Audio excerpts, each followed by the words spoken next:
ஜெபிக்கலாம். எங்களை அதிகமாக நேசிக்கிறாங்க நல்ல ஆண்டவரே, இந்த காலை வேளைக்காக நன்றி செலுத்துகிறோம். ஆண்டவரே, உம்முடைய வார்த்தையை கேட்கும்படியாக எங்கள் இருதயத்தை உமக்கு நேராக நாங்கள் திருப்புகிறோம். சுவாமி, உம்மை ஆராதிக்கவும், உம்மை பாடி துதிக்கவும், உம்முடைய கர்த்தாவே சங்கீதங்களை நாங்கள் ஆண்டவரை வாசிக்கவும், உமக்கு காணிக்கை செலுத்தவும், சாட்சிகளை கேட்கவும், உம்மை மகிமைப்படுத்தவும் எங்களுக்கு கொடுத்த தருணங்களுக்காக நாங்கள் நன்றி செலுத்துகிறோம். ஐயா, இப்பொழுதும் இந்த வார்த்தைகளை நாங்கள் பேசும் பொழுதும் கேட்கும் பொழுதும் இயேசுவே உம்முடைய பெரிய நாமம் மகிமைப்பட வேண்டுமாக ஜெபிக்கிறோம். உம்முடைய கரத்துக்குள்ளாக ஒப்பு கொடுக்கிறோம். கர்த்தர் எங்களோடு இடைப்படும். உம்முடைய வேத வசனத்துக்கு கீழ்ப்படுகிற கிருபையை எங்களுக்கு தாரும். ஆண்டவராகிய இயேசு நாமத்தில் ஜெபிக்கிறோம் நல்ல பிதாவே, ஆமேன். எபிரேயர் 11வது அதிகாரம் 1 முதல் 6 வரை வாசிக்க கேட்டோம். இது எதை பற்றி பேசுகிறது? Amen. It's a chapter on faith. விசுவாசத்தை பற்றி பேசுகிற ஒரு அதிகாரமாக இருக்கிறது. செய்திக்குள்ளாக கடந்து போகும் முன்பாக ஆண்டவரும் இரட்சகருமாகிய இயேசு கிறிஸ்து நாமத்தினாலே நாம் யாவருக்கும் கிருபையும் சமாதானமும் உண்டாவதாக என்று சொல்லி நான் வாழ்த்துகிறேன். ஹல்லேலூயா. பக்கத்தில் பார்த்து சொல்லுங்க, உங்களுக்கு கிருபையும் சமாதானமும் உண்டாவதாக.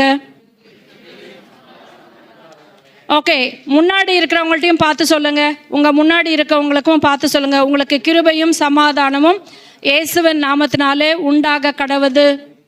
Piece and grace unto you in the name of Jesus. Okay, சரி. நாம் விசுவாசம், இந்த அதிகாரத்தில் விசுவாசமானது நம்பப்படுகிறவர்களில் உறுதி, காணப்படாதவைகள் நிச்சயம்.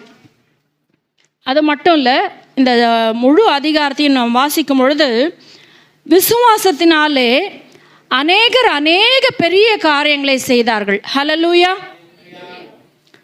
விசுவாசத்தினாலே யோசேப்பு இஸ்ரவேல் புத்திரர் எகிப்து தேசத்தை விட்டு புறப்படுவார்கள் என்பதை பற்றி தன் அந்திய காலத்திலே பேசி தன் எலும்புகளை குறித்து கட்டளையிட்டான். ஹல்லேலூயா. அது மட்டும் இல்லை, விசுவாசத்தினாலே நோவா எச்சரிப்பு பெற்று பேழையை உண்டாக்கினார். ஹல்லேலூயா.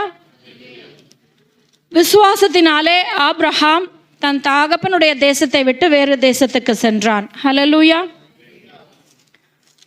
அடுத்து அந்த அதிகாரத்தை ஃபுல்லாக பார்த்தோன்னா, விசுவாசத்தினாலே அவர்கள் ராஜ்யங்களை ஜெயித்தார்கள். 33வது வசனம். நீதியை நடப்பித்தார்கள், வாக்குத்தத்தங்களை பெற்றார்கள், சிங்கங்களின் வாய்களை அடைத்தார்கள்.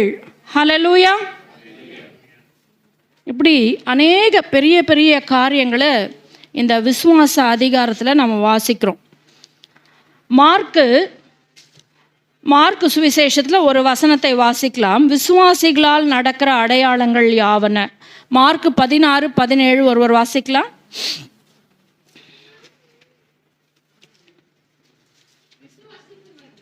விசுவாசிக்கிறவர்களால் நடக்கும் அடையாளங்கள் யாவன, என் நாமத்தினாலே பிசாசுகளை துரத்துவார்கள், நவமான பாஷைகளை பேசுவார்கள், சர்ப்பங்களை எடுப்பார்கள், சாவுக்கேதுவான யாதொன்றை குடித்தாலும் அது அவர்களை சேதப்படுத்தாது, வியாதியஸ்தர்கள் மேல் கைகளை வைப்பார்கள், அப்பொழுது அவர்கள் சொஸ்தமாவார்கள் என்றார். ஹல்லேலூயா. அப்போ விசுவாசத்தினாலே நாம் பிசாசுகளை துரத்த முடியும் இயேசுவின் நாமத்தினாலே. ஹல்லேலூயா. விசுவாசத்தினாலே நவமான பாஷைகளை பேச முடியும். ஆமென். சர்ப்பங்களை எடுப்பார்கள், சாவுக்கு ஏதுவான யாதொன்றை குடித்தாலும் அவர்கள் அதை சேதுப்படுத்தாது, வியாதியஸ்தர்கள் மேல் அவர்கள் கைகளை வைப்பார்கள், அப்பொழுது அவர்கள் சொஸ்தமாவார்கள். இப்போ விசுவாசம் என்று சொல்லும் பொழுது, நீ விசுவாசித்தால் தேவனுடைய மகிமையை காண்பாய். ஹல்லேலூயா. கடுகளவு உனக்கு விசுவாசம் இருந்தால் இந்த மலையை பார்த்து நீ பெயர்ந்த கடலில் போய் சமுத்திரத்தில் விழு என்று சொன்னால் அது விழும். ஹல்லேலூயா. விசுவாசிக்கிறவனுக்கு எல்லாம் கூடும். ஆமென். அதனால விசுவாசம் என்று சொல்லும் பொழுது we get excited, நமக்கு ஒரு உற்சாகம் வருது. என்ன, நான் விசுவாசா இது நடந்துரும். ஹல்லேலூயா. விசுவாசித்தால் தேவன் அநேக காரியங்களை செய்வார், உண்மைதான். ஆனால் அதுதான் விசுவாசமா என்றால் விசுவாசத்திற்கு இன்னொரு அர்த்தமும் இருக்கிறது, இன்னொரு பொருளும் இருக்குது. மலையை பார்த்து பெயர்ந்து போ, வியாதியஸ்தர் மேல் கையை வச்சா உடனே சோகமாகும், பிசாசை பார்த்து போ என்று இயேசு நாமத்தில் சொன்னால் போகும். இவைகளெல்லாம் விசுவாசம்தான். ஆனால் எபிரேயரில் சொல்லப்பட்டிருக்கிற இந்த பெரிய பெரிய காரியங்களை அடுத்து யாக்கோபு விசுவாசம் என்றால் என்ன என்று சொல்லி சில காரியங்களை சொல்லித் தருகிறார். ஒரு விசுவாசி இயேசுவை விசுவாசிக்கிறான் என்றால் அவருடைய வாழ்க்கையில் என்னென்ன காரியங்கள் எல்லாம் இருக்க வேண்டும். விசுவாசம் அப்படின்னு சொன்னால் நம்ம நினைக்கிறோம் இல்லையா, நான் ஜெபம் பண்ணேன் அரிசியே இல்லை அரிசி வந்துருச்சு, நான் ஜெபம் பண்ணேன் மழை பெஞ்சது. விசுவாசம் உண்மைதான். ஆனால் ஒரு விசுவாசி இயேசு கிறிஸ்துவை விசுவாசியுடைய வாழ்க்கையில் என்ன காரியங்கள் எல்லாம் இருக்க வேண்டும் என்று சொல்லி யாக்கோபு சில காரியங்களை பட்டியலிட்டு எழுதுகிறார். முதலாவது காரியத்தை வாசிக்கலாம். யாக்கோபு 1வது அதிகாரம் 22வது வசனம். அல்லாமலும் நீங்கள் உங்களை வஞ்சியாதபடி திருவசனத்தை கேட்கிறவளாய் மாத்திரம் அல்ல, அதின்படி ஆமேன். இது யாருக்கு தெரியுமா அவர் பேசுறாரு? முதல் வசனத்தை சொல்றாரு பாருங்க. தேவனுக்கும் கர்த்தராகிய இயேசு கிறிஸ்துக்கும் ஊழியக்காரனாகிய யாக்கோபு சிதறி இருக்கிற 12 கோத்திரங்களுக்கும் வாழ்த்துதல் சொல்லி எழுதுகிறதாவது. அதாவது விசுவாசிகளுக்கு அவர் எழுதுறார். அப்போ எனக்கு விசுவாசம் இருக்கிறது என்று சொல்லுகிற நாம் நம்மை வஞ்சித்து கொள்ளாமல் ஏமாற்றி கொள்ளாமல், விசுவாசி என்று நான் சொல்லுகிற நாம் நம்மை ஏமாற்றி கொள்ளக்கூடாது. வஞ்சிக்கிறது அப்படின்னா ஏமாற்றிக்கிறது. நானே ஏமாற்றிக்கிறது. நான் பைபிள் படிக்கிறேன் அதனால் நான் பெரிய ஆள், நான் சர்ச்சுக்கு போகிறேன் அதனால் பெரிய ஆள், நான் காணிக்க போடுறேன் அதனால் நான் பெரிய ஆள், அப்படி ஏமாற்றி கொள்ளாமல் திருவசனத்தை கேட்கிறவர்களாக மாத்திரம் இல்லாமல் அதன்படி செய்கிறவர்களாயும் இருங்கள். ஹல்லேலூயா.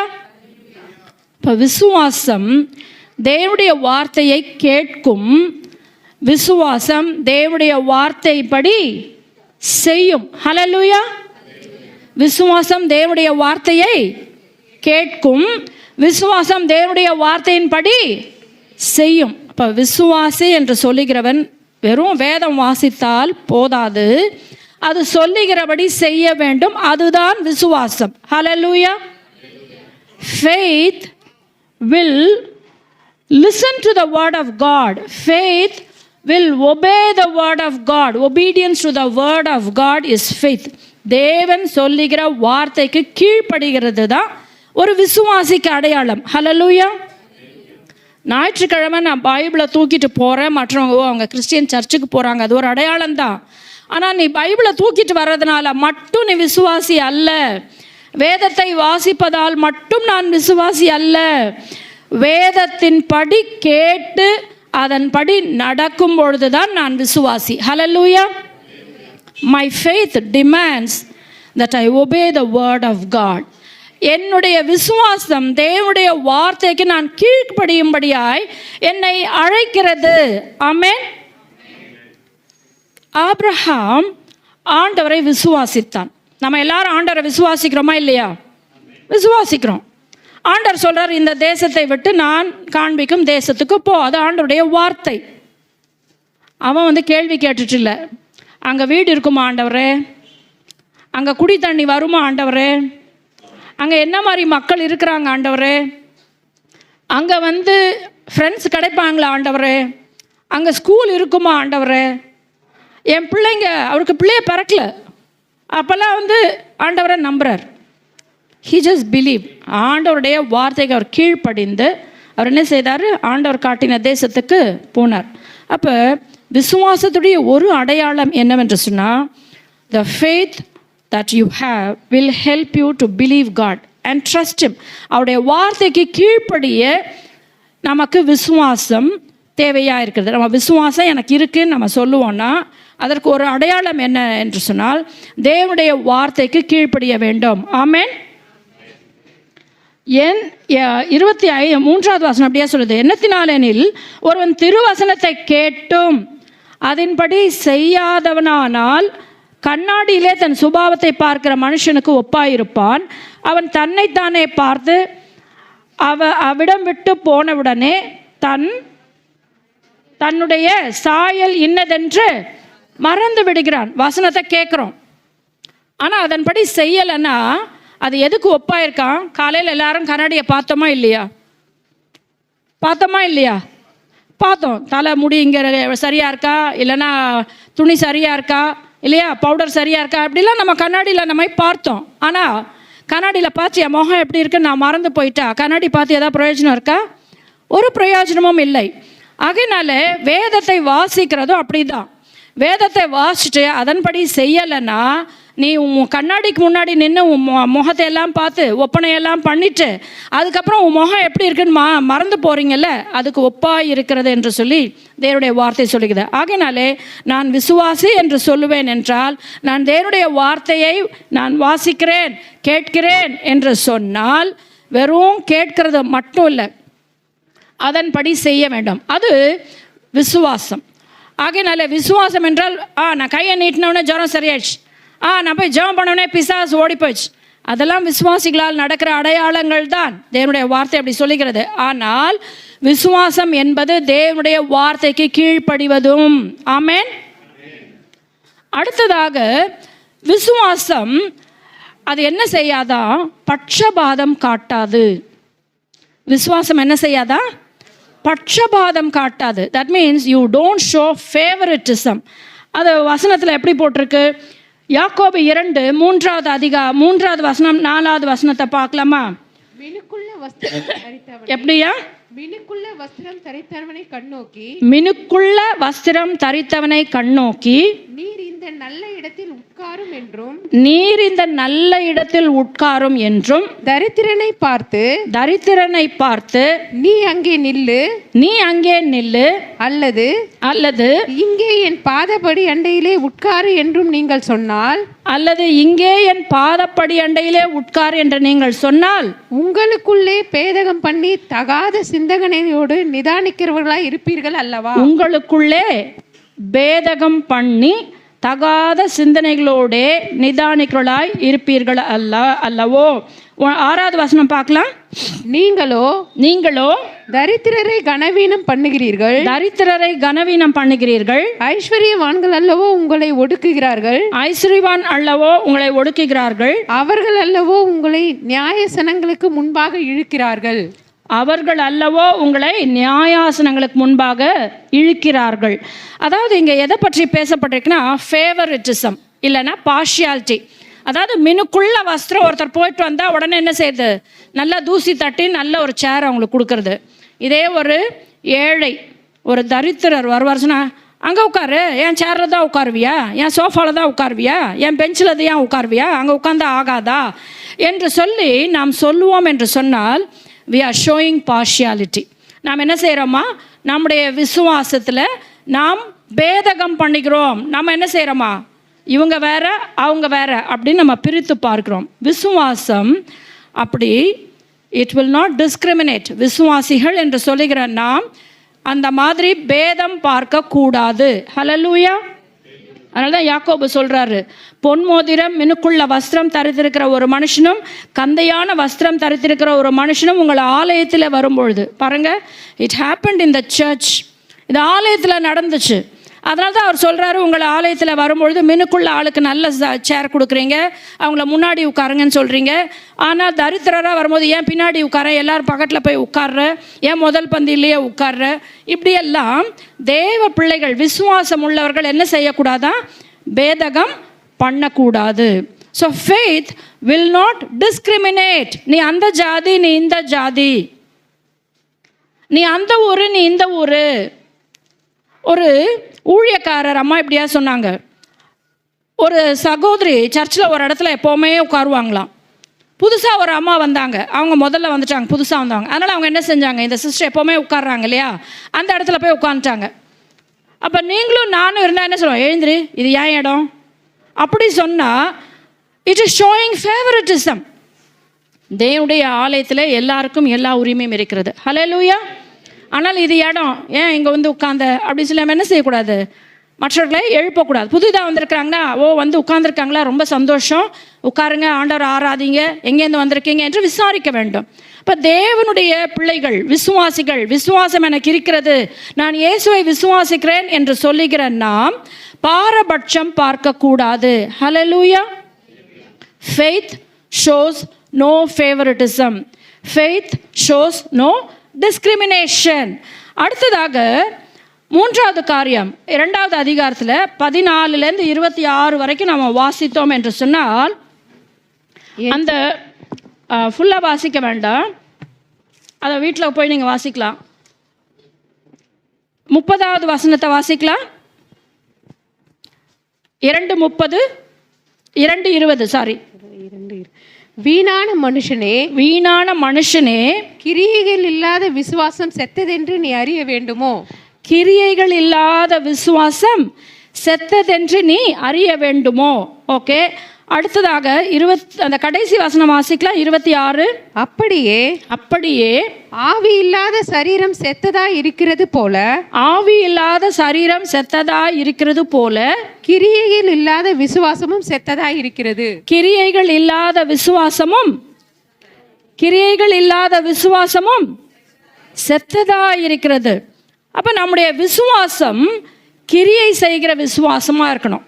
Our faith should produce works. Our faith should be proved by works. நம்முடைய விசுவாசம் நாம் செய்கிற கிரியைகளினாலே we have to prove it. நம்ம அதை என்ன செய்யணுமா, காட்டணும். எக்ஸாம்பிள், ஆபிரகாமுடைய விசுவாசம் என்ன அப்படின்னு சொன்னால், ஆண்டவர் எனக்கு ஒரு பிள்ளையை கொடுப்பார். ஆண்டவர் சொல்கிறாரு, அந்த பிள்ளையை என்ன செய்யி, பலிபீடத்தில் வச்சு அந்த பிள்ளையை எனக்கு பலியிடு. ஆனால் ஆபிரகாமுடைய விசுவாசம் என்னது தெரியுமா? மரித்தோரையும் உயிர்த்தெழ செய்ய என் தேவனால் முடியும் என்று சொல்லி அவன் தேவனை நம்பி தன்னுடைய பிள்ளையை பலி கொடுக்க ஒப்புவித்தான். ஹல்லேலூயா. அதுதான் வந்து விசுவாசத்தோடு சேர்ந்த கிரியை. ஹல்லேலூயா. மழை வேண்டும் என்று சொல்லி ஒரு ஜெப கூட்டம் நடந்ததாம். மழை பெய்ய வேண்டும், மழையே இல்லை, எங்கே பார் வறட்சி, மழை பெய்ய வேண்டும் என்று சொல்லி எல்லாரும் ஜெபிக்க வேண்டும்னு சொல்லி ஒரு உபவாச கூட்டத்துக்கு எல்லாரும் ஒரு சர்ச்சுக்கு போனாங்களாம். இப்போ அந்த ஒரு சின்ன பையன் மட்டும் கொடையை தூக்கிட்டு வந்தானா. அதை பார்த்து சில பேர் சிரிச்சாங்களா, ஏடா இப்படி வெயில் காயுது, கொடையை தூக்கிட்டு வந்திருக்க, நம்ம தான் மழை பெய்ய போகுது என்று ஜபிக்க போகிறோம் இல்லவா, அதனால் நான் என்ன செய்தேன், குடையை கொண்டு வந்தேன். இப்போ விசுவாசம் என்பது நம்முடைய கிரியைகளில் காணப்பட வேண்டும். ஹல்லேலூயா. ஒரு சகோதரன் வந்து, எனக்கு உடுத்தி கொள்ள உடுப்பே இல்லை, எனக்கு மிகவும் குளிருது, விசுவாசம் ஜெபம் பண்ணோம், ஆண்டவரே இவனுக்கு எல்லாம் தாங்கன்னு, ஆனால் உன்னிடத்துல இருந்தால் நீ கொடுத்தால் அது கிரியை. ஹல்லேலூயா. அப்போ ஜெபிப்பது மட்டும் அல்ல, கிரியைகளிலே நம்முடைய விசுவாசம் வெளிப்பட வேண்டும். ஆமென். Faith proves itself by work.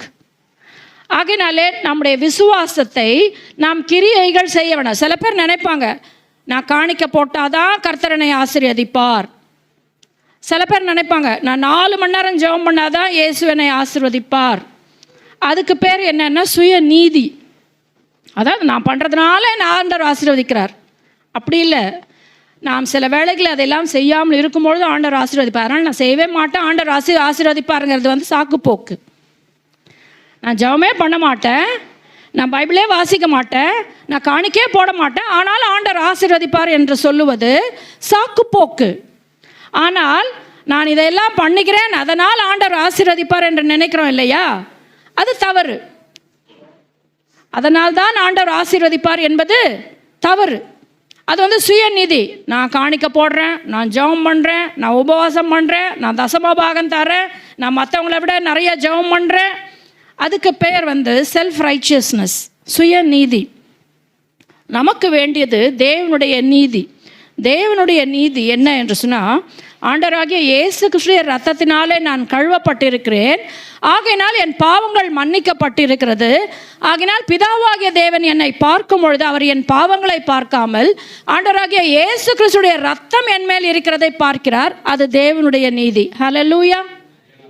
ஆகையினால் பிதாவாகிய தேவன் நம்மை பார்க்கும் பொழுது இயேசுடைய இரத்தத்தின் வழியாய் நாம் பார்க்கிறார். ஹல்லேலூயா. நம்முடைய சொந்த நீதி எல்லாம் அழுக்கான கந்தையாக இருக்கிறது என்று தேவனுடைய வார்த்தை சொல்லுகிறது. நாம் எதையாவது செய்து தேவனை மகிமைப்படுத்தி விட முடியும், அல்லது தேவனை நம்ம மகிழ்ச்சிப்படுத்த முடியும் அப்படின்னா இல்லை. தேவனை அறியாத மக்கள் தான் என்ன செய்வாங்க? காசிக்கு போனேன் அதனால் புண்ணியம் கிடைக்கும், ராமேஸ்வரத்துக்கு போனேன் அதனால் புண்ணியம் கிடைக்கும், நான் நிறைய கொண்டு போய் காணிக்கப்பட்டியில் உண்டியலில் போட்டேன் அதனால் கடவுள் என்ன ஆசீர்வதிப்பார். எதையாவது செய்து தேவனை தேடுவது. நீ எதை செய்தும் தேவனுடைய நீதியை சம்பாதிக்க முடியாது. ஹல்லேலூயா. ஆனால் விசுவாசம் கிரியைகள் செய்யும். விசுவாசம் என்ன செய்யுமா? கிரியைகள் செய்யும். நோவா எச்சரிப்பு பெற்றார். மழை பெய்ய போது பேழையை உண்டாக்கு. மழைனா என்னன்னே நோவாவுக்கு தெரியாது. ஆனாலும் அவர் கிரியை செய்தார், பேழையை உண்டாக்கினார். ஹல்லேலூயா. ஆகினாலே விசுவாசம் கிரியை செய்யும். உணவு இல்லை என்பது சொல்லுபவனுக்கு ஜெபம் பண்ணிட்டு போயிட்டு வாப்பா என்று சொல்லாது. உணவு இல்லை என்று சொல்லுபவனுக்கு கொஞ்சம் கொடுத்து அனுப்பும். அது கிரியை. விசுவாசம் கிரியையிலே காணப்பட வேண்டும். ஹல்லேலூயா. Your faith should translate into work, working good things for the Lord. அடுத்ததாக ரொம்ப ஆச்சரியமான காரியம், 3வது அதிகாரம் 8-9 வசனங்கள் வாசிக்கலாம். நாவை அடக்க ஒரு மனுஷனாலும் கூடாது, அது அடங்காத பொல்லாங்குள்ளதும் சாவுக்கேதுவான விஷயம் நிறைந்ததாகவும் இருக்கிறது. அதனாலே நாம் பிதாவாகிய தேவனை துதிக்கிறோம், தேவனுடைய சாயலின்படி உண்டாக்கப்பட்ட மனுஷரை அதனாலே சபிக்கிறோம். 10 வாசிக்கலாம். துதித்தலும் சபித்தலும் ஒரே வாயிலிருந்து புறப்படுகிறது. என் சகோதரரே, இப்படி இருக்கலாகாது. ஒரே ஊற்று தண்ணீரில் இருந்து தித்திப்பும் கசப்புமான தண்ணீர் சுரக்குமா? ஆமென். இது எதை பற்றி பேசுகிறது? விசுவாசிகளுக்கு தான் யாக்கோபு எழுதுறார். அவர் என்ன சொல்றாரு? துதித்தலும் சபித்தலும் ஒரே வாயிலிருந்து புறப்படுகிறது. என் சகோதரரே, இப்படி இருக்கக்கூடாது. ஹல்லேலூயா. நமக்கு விசுவாசம் இருக்கிறதுனால தான் நம்ம என்ன செய்கிறோம்? ஆண்டவரை துதித்து ஆராதித்து பாடுகிறோம். ஹல்லேலூயா. இந்த நாவினாலே ஆண்டவரை துதிக்கிறோம். ஹல்லேலூயா. ஆனால் இதே நாவினாலே மனிதர்களை நாம் சபிக்கிறோம். மனிதர்களோடு கெட்ட வார்த்தைகளை பேசி தூஷிக்கிறோம். நம்முடைய சொந்த பந்தங்களை கெட்ட வார்த்தையாலே பேசி அவமானப்படுத்துகிறோம். ஆண்டவருடைய வார்த்தை சொல்லுகிறது, துதித்தலும் சபித்தலும் ஒரே வாயிலிருந்து புறப்படுகிறது. சகோதரரே, விசுவாசம் உள்ளவர்களே, விசுவாசிகள் என்று சொல்லுகிறவர்களே, இயேசு கிறிஸ்துவை விசுவாசிக்கிறேன் என்று சொல்லுகிறவர்களே, இப்படி ஆகாது. ஹல்லேலூயா. Faith will control your tongue. விசுவாசம் உன் நாவை அடக்கும். உனக்கு விசுவாசம் இருக்கிறது, நான் இயேசுவை விசுவாசிக்கிறேன் என்று சொன்னால் உன் நாவை அடக்க பழக வேண்டும். ஹல்லேலூயா. கோபத்தில் என்னென்னவோ பேசிட்டேன், அதை எப்படி பேச முடியும்? துதித்தலும் சபித்தலும் ஒரே நாவிலிருந்து புறப்படலாகாது.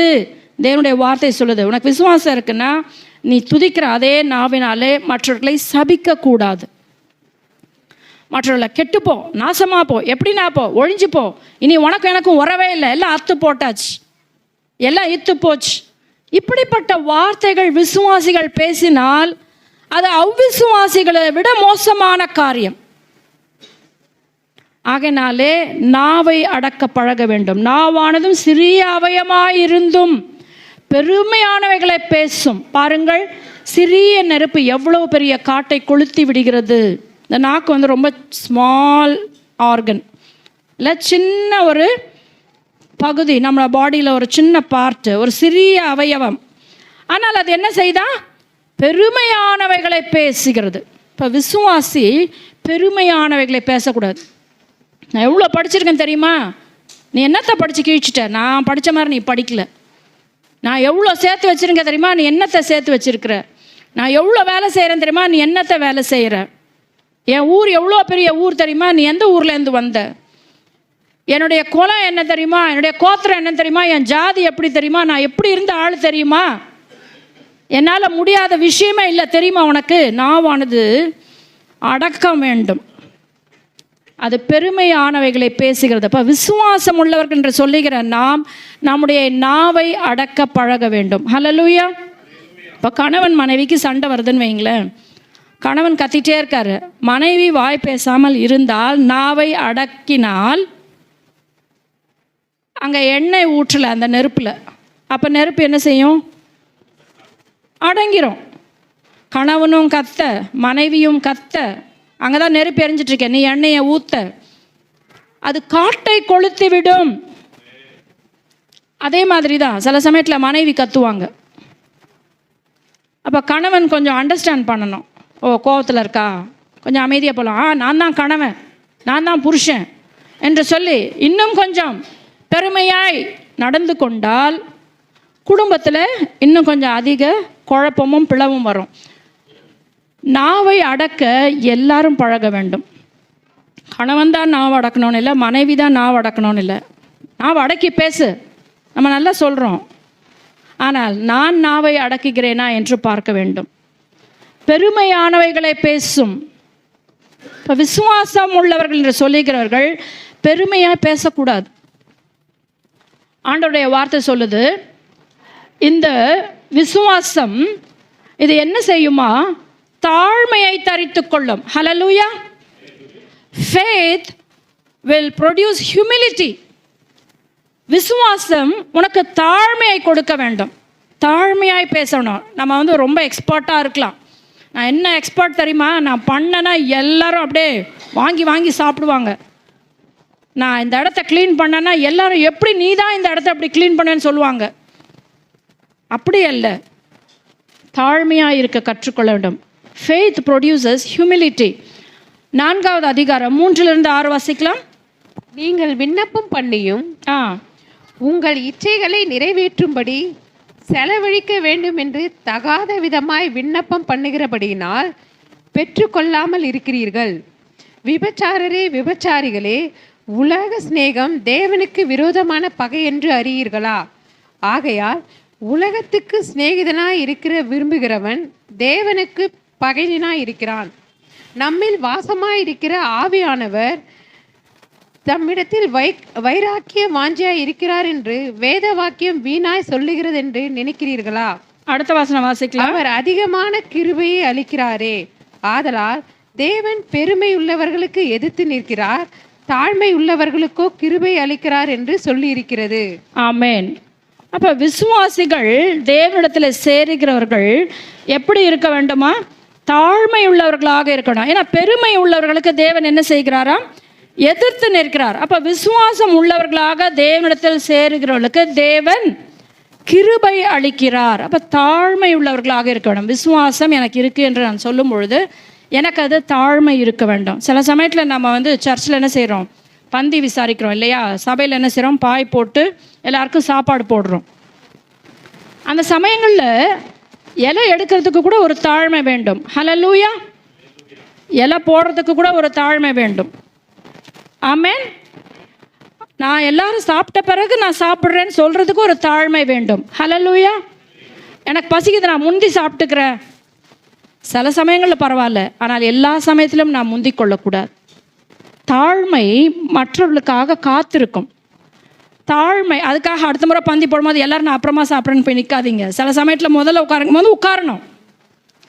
ஆனால் நம்ம ஆராய்ந்து பார்க்க வேண்டும். நான் எந்த எண்ணத்தோடு எதை செய்கிறேன், எந்த எண்ணத்தோடு நான் பந்தியிலே உட்காருகிறேன், எந்த எண்ணத்தோடு நான் பந்தி விசாரிக்கிறேன். ஆகையினாலே தாழ்மை என்று சொல்லும் பொழுது it weights for one another. விசுவாசம் என்ன செய்யும் தெரியுமா? மற்றவர்களை பெரியவர்களாக கனம் பண்ணும். ஹல்லேலூயா. என்னை விட அவங்க பெரியவங்க என்று கனம் பண்ணும். நான் தான் பெரியவ அப்படி அது வீராப்பு பாராட்டாது. நான் தான் பெரியவன் அப்படி வீராப்பு பாராட்டாது. ஆகினாலே look not only for your own interest. உன்னுடைய நன்மையை மட்டுமே நீ பாராமல் பிறருடைய நன்மையையும் நீ பார்ப்ப என்று சொன்னால் அது விசுவாசத்தினாலே வருகிற தாழ்மை. ஹல்லேலூயா. ஆகினாலே விசுவாசம் நமக்கு தாழ்மையை கொடுக்கிறதாய் இருக்கிறது. இன்னொரு காரியத்தை வாசிக்கலாம். அதே யாக்கோபு 3:17 வாசிக்கலாம். அப்படியே விசுவாசமும் 3:17 பரத்திலிருந்து வருகிற ஞானமோ பரத்திலிருந்து வருகிற ஞானமோ முதலாவது சுத்தமுள்ளதாயும் பின்பு சமாதானமும் சாந்தமும் இணக்கமுள்ளதாயும் இரக்கத்தாலும் நற்கனிகளாலும் நிறைந்ததாயும் பட்சபாதம் இல்லாததாயும் மாயமற்றதாயும் இருக்கிறதாம். ஹல்லேலூயா. faith produces wisdom. விசுவாசம் பரத்திலிருந்து நமக்கு ஞானத்தை கொடுக்கிறது. ஆமென். உலக பிரகாரமான ஞானம் அல்ல, பரத்திலிருந்து வருகிற ஞானம். இந்த உலகத்தின் ஞானம் எப்படி இருக்கு தெரியுமா? அது 14வது வசனத்தில் சொல்லுது, உங்கள் இருதயத்திலே கசப்பான வைராக்கியம் விரோதத்தையும் வைத்தீர்களானால் நீங்கள் பெருமை பாராட்டாதிருங்கள், சத்தியத்திற்கு விரோதமாய் பொய் சொல்லாமலும் இருங்கள். இப்படிப்பட்ட ஞானம், பார்த்தீங்களா?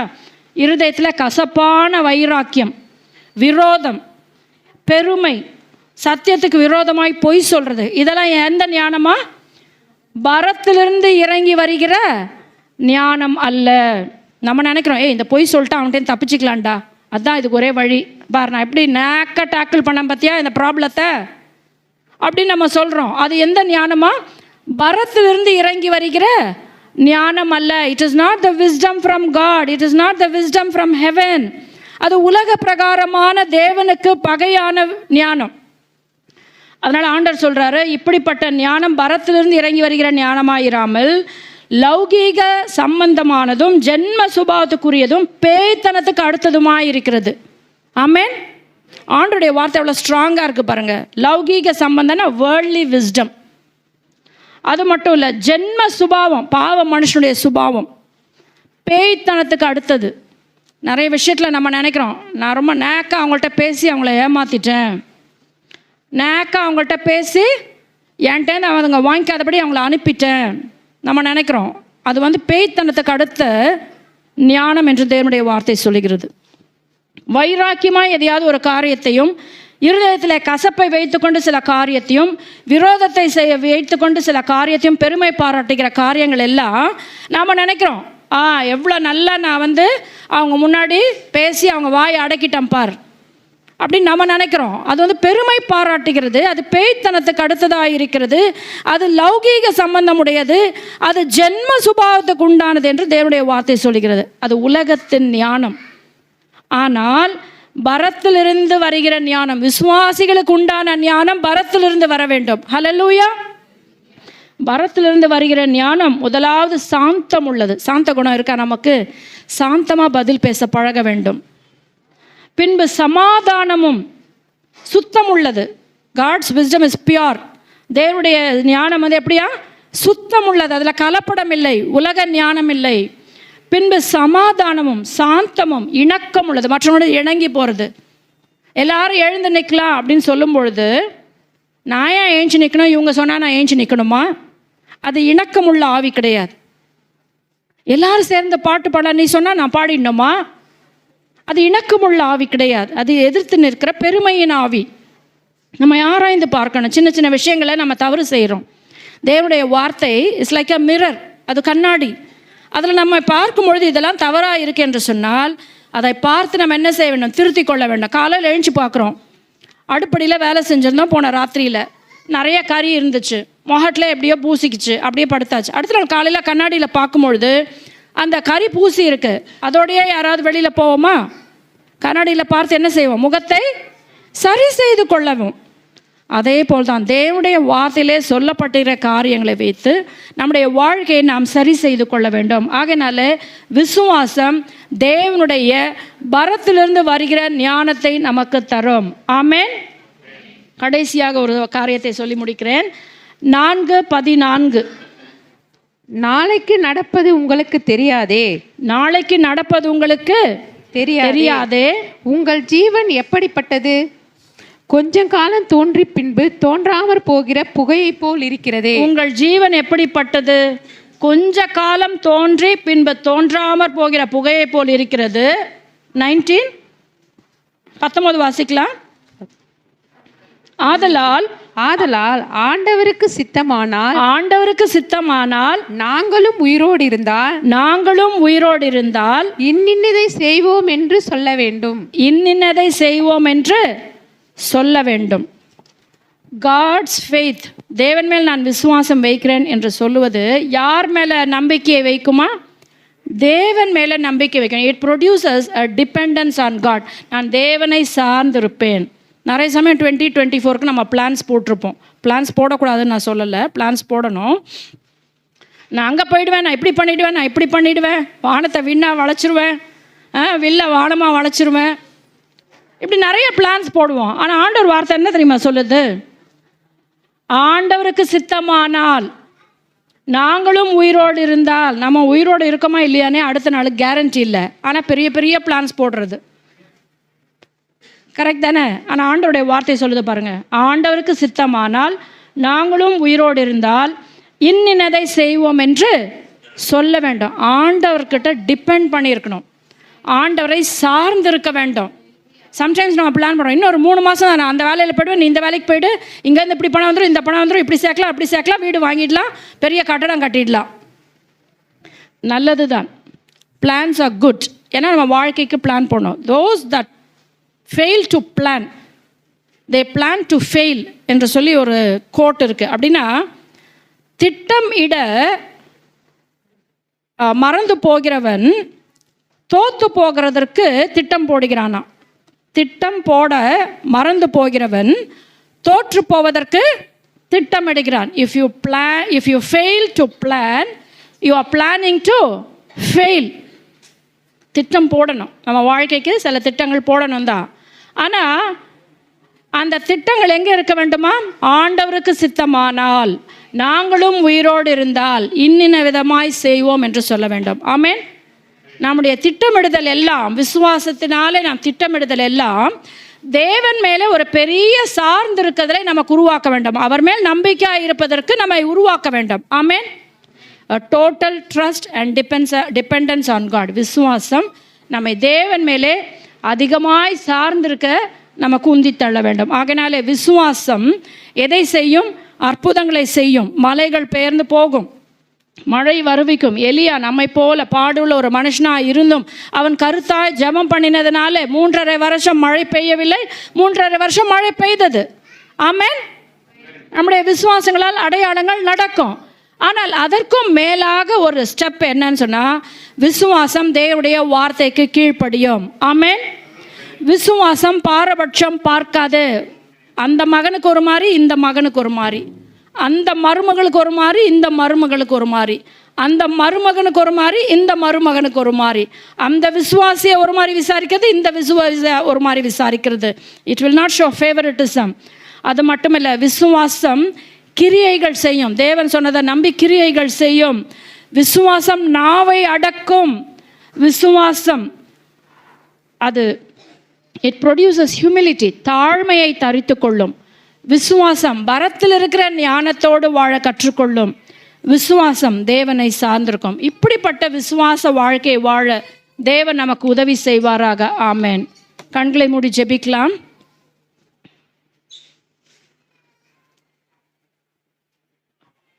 விசுவாசத்தினாலே அவர்கள் மலைகளை பெயர்த்தார்கள்.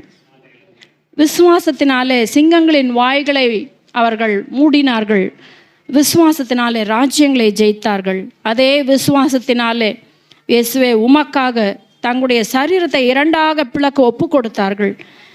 அதே விசுவாசத்தினாலே ஆண்டவரே நீர் வாக்குத்தத்தம் பண்ணப்பட்டதை அவர்கள் அடையாமற் போனாரும் இரத்த சாட்சியாய் மறிக்க தங்களை ஒப்பு கொடுத்தார்கள். சுவாமி, இந்த காலவேளையிலே நாங்கள் கேட்டபடியே நாங்கள் விசுவாசிகள், நாங்களுமே விசுவாசிக்கிறோம் என்று சொல்லுகிற நாங்களுடைய வேத வார்த்தைக்கு கீழ்ப்படியவும், எங்கள் நாவை அடக்கவும், தாழ்மையுள்ளலாக இருக்கவும், ஞானத்தை ஆண்டவரே பரத்திலிருந்து ஞானத்தை நாங்கள் பெற்றுக்கொள்ளவும், உம்மையே நம்பி இருக்கவும், ஆண்டவரே உம்முடைய விசுவாசத்தில் உறுதியாக இருக்கவும். சுவாமி ஆண்டவரே நாங்கள் கர்த்தாவே எங்களை ஒப்பு கொடுக்கிறோம். நாங்கள் கிரியை செய்கிற விசுவாசத்தை ஆண்டவரே உடையவர்களாக எங்களுக்கு உதவி செய்யுங்க. சுவாமி நாங்கள் பேதபட்சம் ஆண்டவரே பாரபட்சம் பார்க்கிறவர்களாக இல்லாதபடிக்கு உம்முடைய வார்த்தை சொல்லியிருக்கிறபடியே நாங்கள் ஒருவரை ஒருவர் கனம் பண்ண ஒருவரை ஒருவர் நாங்கள் நேசிக்க, ஒருவரை ஒருவர் மதிக்க எங்களுக்கு கிருபை செய்யுமையா. எங்களுடைய குற்றங்கள், பலவீனங்கள் எல்லாவற்றையும் தயவா நீர் மன்னிக்கணுமா ஜெபிக்கிறோம். உம்முடைய வார்த்தையில் சொல்லப்பட்டிருக்கிற இந்த விசுவாச வாழ்க்கையை ஒப்புக்கொடு ஆண்டவரை வாழ எங்களுக்கு உதவி செய்யும். ஆண்டவராகிய இயேசு கிறிஸ்து நாமத்தில் ஜெபிக்கிறோம் எங்கள் நல்ல பிதாவே. ஆமென், ஆமென். அல்லேலூயா. கர்த்தருடைய வார்த்தையை கேட்ட நாம் நம்மை நாமே ஆராய்ந்து ஒப்பு கொடுப்போம். 2024 வருடம் 2வது ஆராதனையில் கலந்து கொண்டு கர்த்தருடைய வார்த்தையை கேட்கவும் கர்த்தரை ஆராதிக்கவும் இந்த புதிய வருஷத்துடைய 2ஆம் ஆராதனைக்காய் நன்றியோடு ஸ்தோத்திரிக்கிறோம். கேட்கிறவர்களாக மாத்திரமல்ல, அதன்படி நடக்கிறவர்களாக இருக்க இந்த ஆராதனையிலே நாங்கள் ஒப்பு கொடுக்கிறோம். விசுவாசத்தை குறித்து நாங்கள் கேட்டோம். கிரியை இல்லாத விசுவாசம் செத்ததாக இருக்கிறபடியால் ஆண்டவரே, உங்களுடைய விசுவாசத்திலே நாங்கள் விசுவாச வாழ்க்கையிலே கிரியை உள்ள விசுவாச வாழ்க்கை வாழ கர்த்தர் கிருபை செய்ய வேண்டுமா நாங்கள் ஜெபிக்கிறோம். ஆண்டவரே, இந்த ஆராதனையிலே நீர் எங்களோடு நீர் பேசினீர், அதற்காக ஸ்தோத்திரிக்கிறோம். ஆண்டவரே, இந்த வார்த்தைக்கு நாங்கள் ஆண்டவரே முற்றிலுமாய் கிருபாதார பலியாய் எங்களை தாழ்த்தி ஒப்பு கொடுக்கிறோம் அப்பா. இந்த 2024ஆம் ஆண்டு 2வது ஆராதனையில நீர் எங்களோடு நீ பேசினீர் அப்பா, ஸ்தோத்திரிக்கிறோம். ஆண்டவரே, இந்த வார்த்தைக்கு எங்களை ஒப்பு கொடுக்கிறோம். ஆண்டவரே, நாங்கள் இந்த அநேக திட்டங்களை போடுகிறோம்.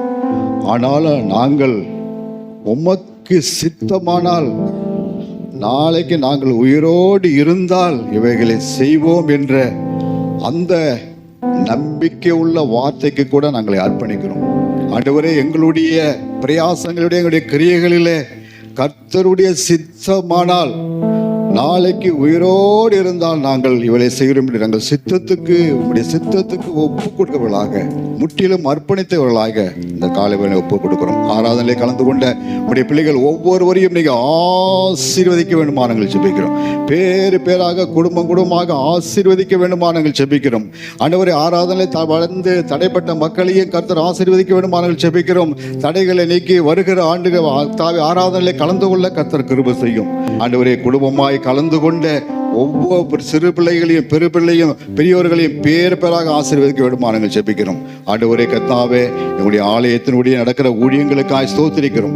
போதகரம்மா சொன்னது போல ஒவ்வொரு வாரத்திலும் ஆண்டவரே ஆண்டவர் வந்திருக்கிற விசுவாசிகள் வீட்டிலே அந்த ஜெப ஆண்டவரே கூட்டங்கள் நடைபெற ஆண்டவரே நீங்க கர்த்தர் கிருபை செய்ய வேண்டுமா நாங்கள் ஜெபிக்கிறோம். அனைத்து ஊழியங்களை கர்த்தர் பொறுப்படுத்திக் கொள்ளும். தாழ்த்தி அர்ப்பணிக்கிறோம். இயேசுவின் நாமத்தில் ஜெபிக்கிறோம் நல்ல பிதாவே, ஆமென். என் ஆத்துமாவே கர்த்தரை ஸ்தோத்திரி, என் முழு உள்ளமே பரிசுத்த நாமத்தை ஸ்தோத்திரி. என் ஆத்துமாவே கர்த்தரை ஸ்தோத்திரி, அவர் செய்த சகல உபகாரங்களையும் மறவாதே. ஆமென். ஆசீர்வாதத்துக்காக காத்திருப்போம். நம்முடைய கர்த்தராகிய இயேசு கிறிஸ்துவினுடைய கிருபையும் பிதாவாகிய தேவனுடைய அன்பும் பரிசுத்த ஆவியானுடைய அந்யோன்ய ஐக்கியமும் நம்மோடும் நம்முடைய சபை மக்களோடும் ஆராதனையில் கலந்து கொண்ட நம்முடைய பிள்ளைகள் ஒவ்வொருவரோடும் இருந்து ஆசீர்வதிப்பாராக. ஆமென். சமாதானத்தை சொல்லி ஒருவருக்காக ஒருவரை வாழ்த்தி கலந்து போவோம். கர்த்தர் தாமே உங்களை ஆசீர்வதிப்பாராக. ஆமென், ஆமென்.